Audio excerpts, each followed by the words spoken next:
So though the title of this video says June Azure drop, this is actually an Azure drop from the end of May. The way Azure does their drops is every 4 weeks, I believe is correct. It's every 4 weeks, but it's based on a weekly rotation versus a monthly rotation. But I am filming this here on the day of our drop at the end of May, but this won't be going live for a couple weeks until June, but that doesn't really matter. Except there's one item that may not be available anymore, and by one I mean two actually, just because of the season, and I don't know, and that is the plant starts. So although we did lots of seed starting this year for our garden, almost everything germinated. If you saw last month's video, you know that we ordered a jalapeno plant because our jalapenos did not germinate, but unfortunately our oregano and our thyme did not this year either. I don't know what that was about. So anyway, I grabbed a thyme and an oregano, and those are going in our garden very, very shortly. I'm going to be hardening them off and get them in there because I didn't want to do without fresh herbs this year. So we've got those. Those are the only things that really could be possibly time sensitive. The plant starts, we've had great success, I guess would be the word, with the rosemary we got last month and the two pepper plants. They are going in the ground today because we are still in Wyoming, and the low last night was 41, and we just need to get them in because they're ready to go in, but it's not going to be in the low 40s anymore, thankfully. Okay, moving along, we have a couple other new items that I'm very excited about this month. First off is the Alexander Family Farm Organic A2A2 Heavy Cream. Guys, I am really excited about this. I didn't realize that Azure even really carried this. There's so much stuff that you just kind of miss them. They're in little 12 ounce. Look how cute these little jars are. Now, there is a note on the item in the description of the Azure website that if you know where you're at within the drop from the truck leaving Oregon to where your drop location is. They did mention that sometimes if you're at the end of the drop location, it might be on that verge of going sour. It might not be a good product for you to use if you're at the end of your drop. We are at the very beginning of our drop. So we stocked up this month on some cream. I'm excited to try it. I think we've had this heavy cream before, but cream can be so expensive in the store. And we're coming into the time of year, especially, where I would love to have extra on hand to make ice cream and all different things. It was actually Lisa from Farmhouse on Boone that I was listening to who mentioned that they order cream regularly from Azure, and I was like, wait, what? They have it. So I looked it up, put it in my cart immediately, and there you go. The other thing that I'm excited to discover that they had is the Origin Creamery mozzarella. So I love the Origin Creamery cheddar that we've been getting. I believe it's a white cheddar, and it is regenerative. You can taste the difference in the milk. They also source from farms that do not vaccinate their animals. So if that's important to you, then this may be a good brand for you. But the mozzarella, I didn't know they had. So we got it in bulk, but it comes in lots of small packages. So there's what, 2, 4, 6, 12 8-ounce packages in the bulk mozzarella here. So I'm excited to have that on hand. It's immediately some of it going into our food processor to be shredded for our pizza today. Sourdough pizzas with some fresh mozzarella, not fresh mozzarella, but freshly grated mozzarella. Then, if you are a canning person, then you may already be familiar with the thick gel. We've been canning for a few years. I have been hesitant to buy any, what's the other, there's another Easy Gel, which I think is actually the same brand, but there's one other brand too that's very popular, and it just kind of felt wrong for me. We're super particular particularly about our ingredients. We're super particular about the ingredients in our food, and so I have just been thickening things as we've been reheating them using arrowroot powder. However, there are some things like the apple pie fillings and cherry pie fillings that it would be just so much nicer if it was already thickened a little bit. And I saw a video, it's an old video that Carolyn Thomas from Homesteading Family did, and she was talking about this corned beef, and I had to look it up because they use a heritage corn for it. It's non-GMO.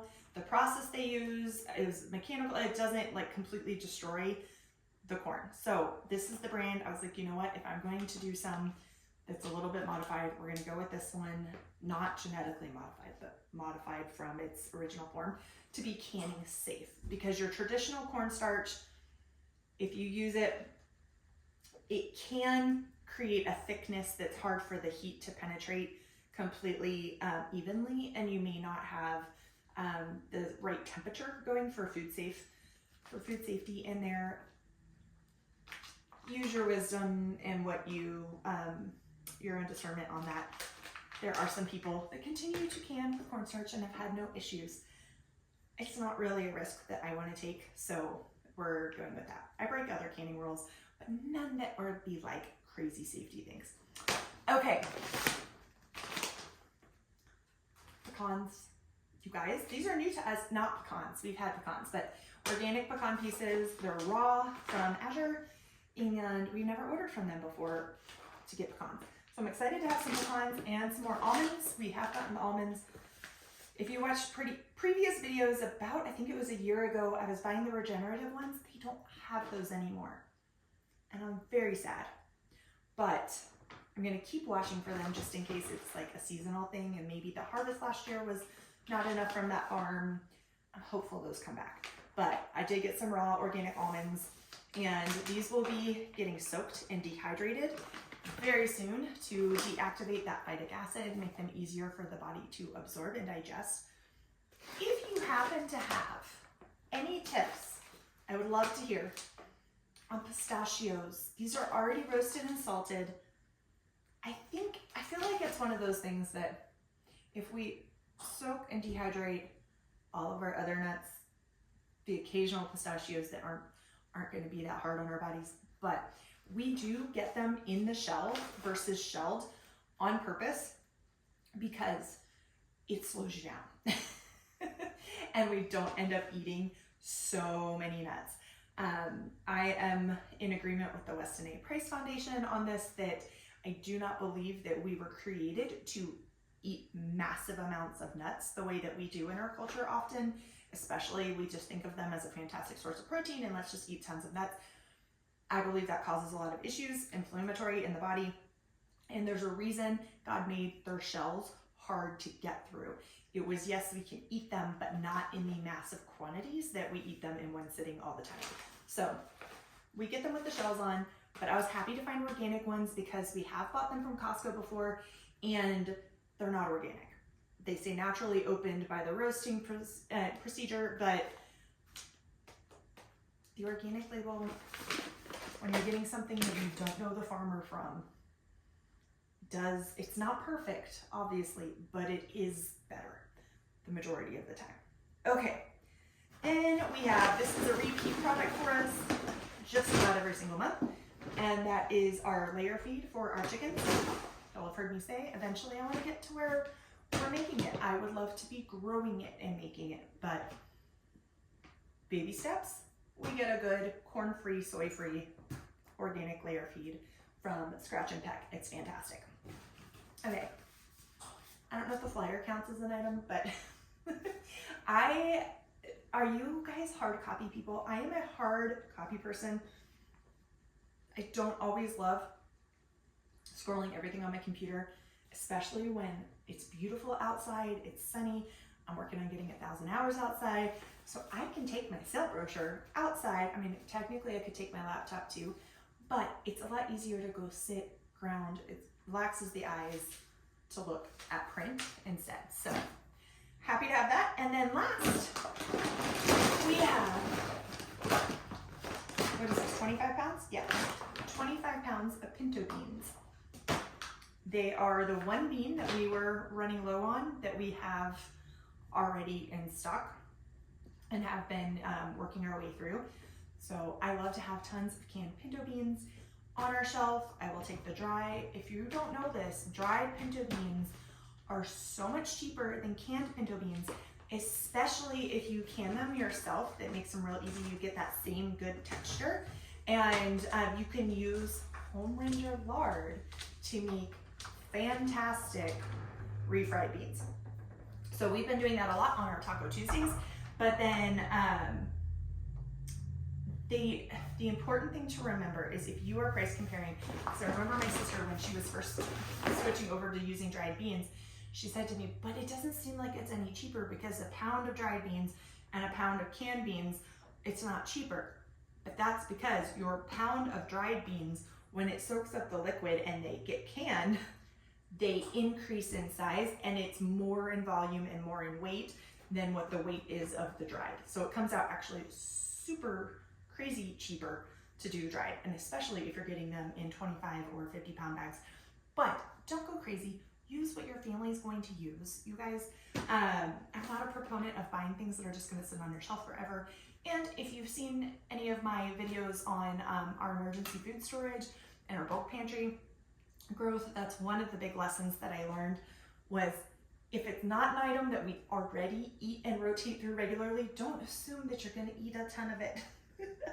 Because what ended up happening is some of our items that I know we like, but we just didn't already have in our rotation and our regular, like we reach for them all the time kind of ingredients, and they are now getting to the point where they need to be used. Thankfully, the chickens will eat most of them. They need to be used quickly because they're getting to the end of their good shelf life, and that's not good stewardship. So really focus on what you and your family actually will use and love and are already familiar with. And then as you're adding new ingredients, start with a little bit, see if you're getting it in your rotation, then build up to the bulk. So that was my extra emergency food storage tip for you. All right, there you have it, our May/June Azure Standard order. There may be a second one this month. If so, it might get bumped into July. I have to look at when the pickup is and where our budget falls and all of those things. So until next time, take care, friends. Cheers.